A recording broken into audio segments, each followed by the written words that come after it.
Hello everyone, welcome back to my channel, and for this video I will be discussing functions. So what are functions? So when we say functions, that refers to the relation where each element in the domain is related to only one value in the range. So there are many different types of functions. So I'll try to have a review on some functions that are already being discussed in your junior high school time. So linear function is a function of the form f of x is equal to ax plus b, where a is not equal to 0. Okay, if a is equal to 0, what will happen is it's not anymore a linear function. Next is the quadratic function. Quadratic function is of the form f of x is equal to ax squared plus bx plus c, where a is not equal to 0. Why? Again, if a will be equal to 0, the resulting function will already be linear function. Di na siya quadratic. Next is we have the polynomial function. That may looks complicated. So a function of degree n of the form f of x is equal to a sub n x sub n plus a sub n minus 1 x exponent n minus 1 plus a sub 1 x plus a sub 0, where n is not equal to 0. So that expression, okay, this one may look complicated, but actually it is simply an expression or a function whose exponent is greater than 2. So pwede ka mag-cubic, quartic ba na siya, o fourth degree, fifth power, sixth power, and a sub 0 here represents a constant. So an a sub n minus 1, a sub 1, those are any numbers. Integers siya actually. So simple polynomial equations na siya. Next is we have the piecewise function. Piecewise function may be new to you. So piecewise function is a function defined by multiple subfunctions where each subfunction applies to a certain interval of the main function's domain. So along the way, in a video, there will be a discussion or an explanation to differentiate piecewise function from the rest of the functions. So let's continue. So let's have here, I prepare an example about piecewise function. We have a user is charged 300 pesos monthly for a particular plan, which includes 100 free text messages. Messages in excess of 100 are charged 1 peso each. Represent the monthly cost for text messaging using the function T of m, where m is the number of messages sent monthly. So in this particular problem, we consider it as piecewise since there are two conditions involved.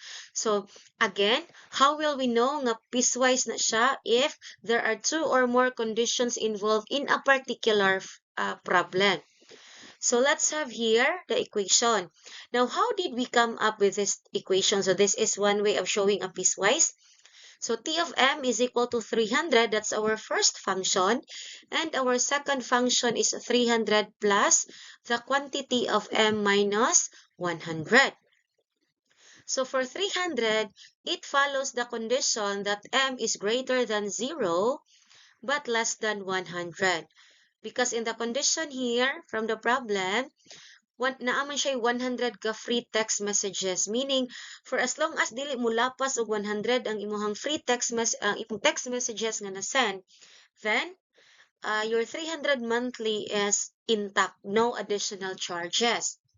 But by the time mulapas na siya, there will already be an additional charge of 1 peso each exceeding text messages. That is why we have this one. Why did we subtract it with 100? Kay naa pa man kay free nga 100 text messages, meaning ang exceed raman ang atong gikinahanglan as additional payment. So that is, or this is the condition if m is greater than 100. So I prepared two problem or situations that will that we will be making use of the two different functions. So let's have the first one. How much is charged to the user if he was able to send 95 text messages? So first thing that you are going to do is identify what particular condition na belong ang 95 text messages. So looking at this one, it belongs to the first condition. M is lesser than or equal to 100. So we will be making use of the equation T of M is equal to 300. No more solving necessary, meaning you have here 300 pesos as your charge for your monthly plan. So meaning di ay ana niya, for as long as dili kaabot or okay siya kaabot og 100 basta di mo lapas. For as long as di siya mulapas og 100 text messages, intact ang imong bayranan na 300 pesos. Next is we have how much is charged to the user if he was able to send 124 text messages.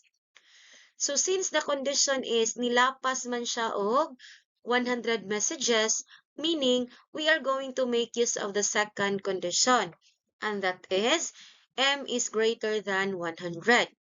And the equation or the function involved for M is greater than 100 is kani siya. So you will be making use of the equation T of M is equal to 300 plus M minus 100. And the value of our M is 124. So T of 124 is equal to 300 plus 124 minus 100. This is an evaluating of functions. I have a separate video for evaluating of functions. You can watch on that one. And then we have here, simplify it further, 300 plus 24, meaning at the end of the month, since nilapas man ka sa 100 free text messages, then you will be paying 324 pesos. So that is how are you going to solve problems related to piecewise functions. I hope you learned something. Thank you for watching. Bye-bye.